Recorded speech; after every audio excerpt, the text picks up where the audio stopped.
Look at the clock! It's time to play a Mario Kart game without ever touching item boxes! My favorite time of the day.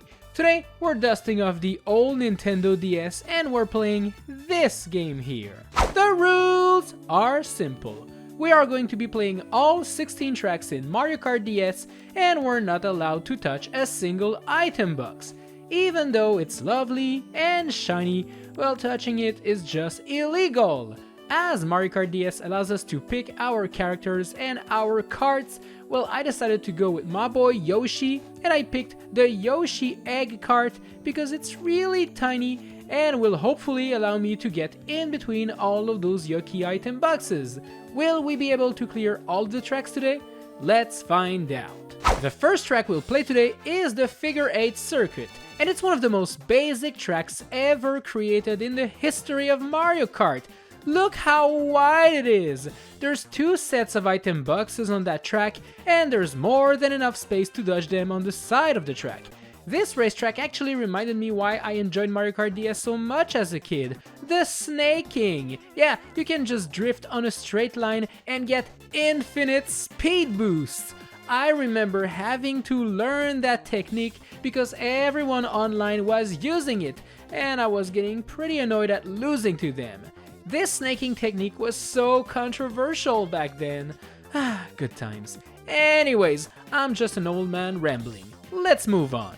Next up is the lovely Yoshi Falls, a very simple round track that features a few item boxes here and there.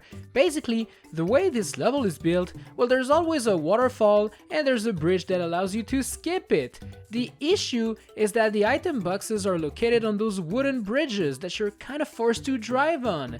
Thankfully, as narrow as it looks, I managed to be able to squeeze in between those 2 sets of item boxes over there.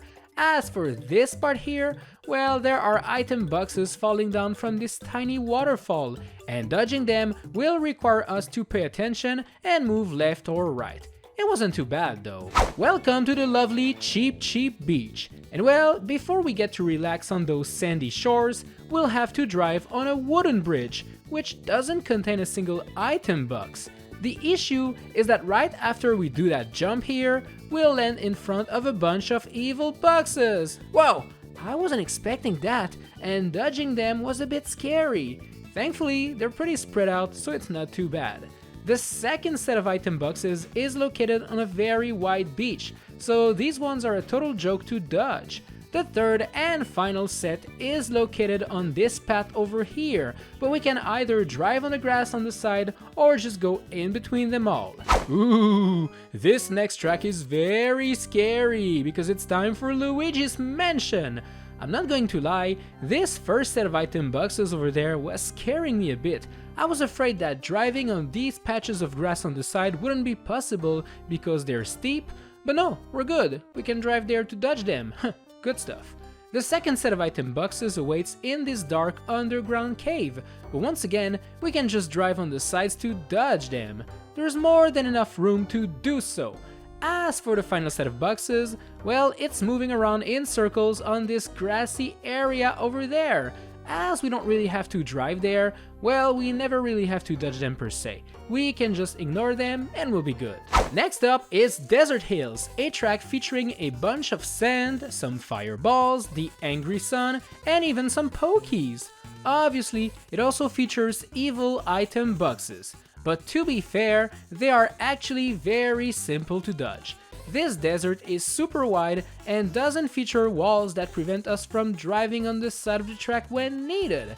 That means that if an item box seems to be in our way, well, we can just drive and dodge it. Yeah, it was very easy, not gonna lie. Welcome to Delfino Square, a lovely racetrack taking place in a small town inhabited by a bunch of Delfinos. Luckily for us, the streets of this town are wide enough to allow us to dodge this first set of item boxes. Just hug the walls and you'll be good. The second set of item boxes is a bit trickier, as there are 2 paths to choose from. If you go with the left one, you'll be able to see the boxes and plan ahead to dodge them. But the right path isn't as nice, as the boxes will kind of pop out of nowhere and give you next to no time to react. Thankfully, we can actually squeeze in between the boxes, so it's not a big problem. The final set of boxes is located just before the big bridge, and well, we can drive on the grass located on the sides of the track if needed, so no worries. This next track is a fan favorite, Waluigi Pinball. And well, it does feature a few item boxes, but as you're about to see, dodging them wasn't that challenging. The first set of item boxes is waiting for you at the top of this big flashing tunnel. It's located on the left side, but we can just drive on the boost panels on the right and they will never be an issue for us. The second set is a bit trickier. It is located on the other side of that jump and the area is a bit narrow. But I found that aiming for the very center allows me to squeeze through, and as I'm not really bumping the wall, well, I don't lose that much speed, so it's a win-win.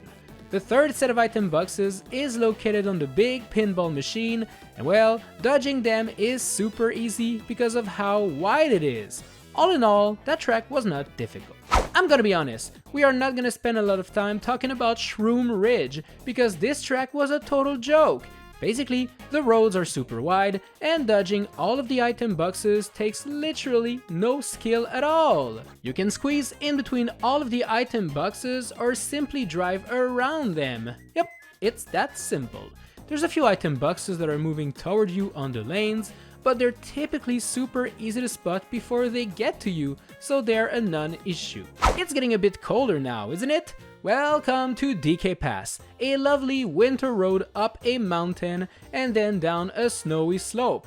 There are a bunch of item boxes on our way to the top, but the road is wide enough to allow us to dodge them by driving left or right. I even managed to squeeze in between the item boxes with my tiny egg car. While making our way down the mountain, there's gonna be 2 more sets of item boxes. But as the mountain is even wider than the roads, well, you can imagine how simple it is to avoid touching them. Another W for us. This next track, Tick Tock Clock, was actually pretty easy to clear. The track is so large that even if there are multiple item boxes, well, there's always a way for us to dodge them without even thinking about it. There's a set that moves in a circular pattern on a clock, which is a bit trickier, but by driving on the edges of the section, well, they won't be a problem for us. Speaking of not being a problem for us, welcome to Mario Circuit. And as you're probably aware of, if you've been watching the other episodes of this series, well, circuits are pretty much always super easy. They are wide and feature grass or sand on their sides, giving us plenty of room to dodge the pesky item boxes. And well, not gonna lie, Mario Circuit is another one to add to this list of very simple tracks. I mean, you're seeing it right now. The item boxes are not even in tricky spots. They're right there in the center of the track, basically begging to be avoided, and this is exactly what I'll do. Oh boy, I wasn't really happy to go back to Airship Fortress after playing it during the Mario Kart World video, as it was one of the most difficult tracks ever. Thankfully, the original DS version is actually way easier. The item boxes are not located in narrow spaces this time around, so dodging them was actually very easy. There is one set of item boxes that is actually very cruel, and it's this third one located after the cannon. As you go down the twisting tower and you see basically nothing, well, a bunch of item boxes will pop out of nowhere. Whoa! That was unexpected, and very cheap, I might add. There was just no way for me to know these items were waiting there. So, well, now you know. Be very careful and you'll be fine. Yo, yo, yo, welcome to Wario Stadium. And well, this one is a tricky one. It features those boost panels that make you jump in those rings of fire. And as cool as it is, we cannot do that this time around. As you can see, a bunch of evil item boxes are waiting to be collected in the center of the ring. And well, I don't want to do that. I thought that avoiding these rings would slow me down quite a lot and make my life difficult, but nope, I was in first place for pretty much the entire race. There's a few more item boxes located on some bumpy sections of the stadium, but these ones are super easy to avoid, so we're all good. Next up is a lovely trip in Peach's Gardens. And well, these gardens are actually pretty chill for today's quest. The first set of item boxes is the most difficult one, located on this narrow bridge over there. Luckily, we can just drive on the sides and we'll be good. The next item boxes are actually chained to the moving chain chomps that are moving around the maze-like area of the garden. Just pay attention and drive around them and you'll be good. The final set of item boxes is located behind this big Mickey Mouse looking bush. We can simply drive around or in between and we're good. It's time for the scary lava level, Bowser Castle. The first set of item boxes is located in the entrance of the castle. And well, as you can see, those item boxes are pretty simple to avoid. We can squeeze in between or drive on the sides, so no worries. This next section gives you two different paths to choose from.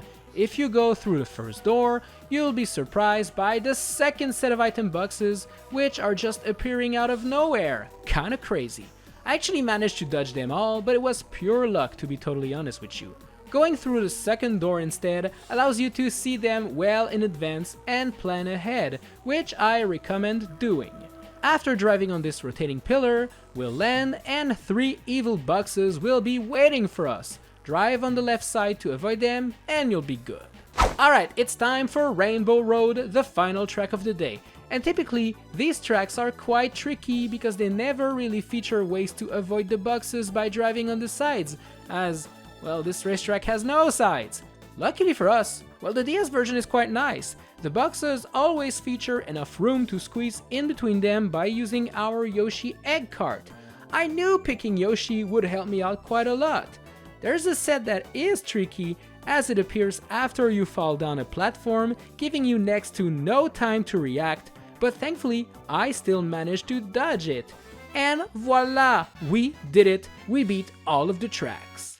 Is it possible to beat Mario Kart DS without touching an item box? Yes, it is! Surprisingly, it was quite simple, and most of the tracks in this game give us plenty of room to dodge the item boxes. I don't really think any track was really difficult per se, they all had their little ins and outs to figure out, but once that was done, it was a breeze. Should I actually play the retro tracks now? Let me know if you want to watch that in the comment section down below, and as for me, well, I'll see you in the next video. Bye!